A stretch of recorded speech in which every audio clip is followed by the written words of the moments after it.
Ir sudėtingos rungtynės, ar neeilinės sudėtingos rungtynės? Tai be abejo, jiems buvo tai sakyta, kad Palanga žaidžia kovingai, žaidžia iki galo, jokio atsipalaidavimo pasirodė paskutinės varžybas, kai jie žaidė su Prienais.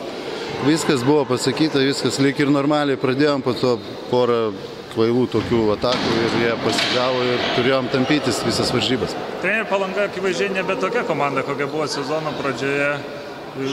Tai irgi turbūt nebe... Tai be abejo, dasidėjo žaidėjų, pažiūrėkit, kiek pas juos dasidėjo žaidėjų ir užtat tai ir jų lėmė pasikeitimą tam žaidimą.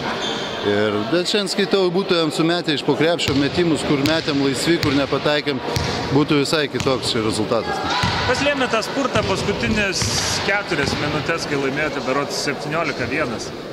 Nežinau, manau, gal truputį lėmė jų gal nuovargis, vis tiek pas juos tik tai 6 žmonės, galim sakyti, žaidžiantis ir tai gal jie truputį pavargo, irgi klys pradėjo ant galo. Tai, manau taip, mes ant greito nubėgom. Kokį įspūdį paliko komandos naujokas? Gerą.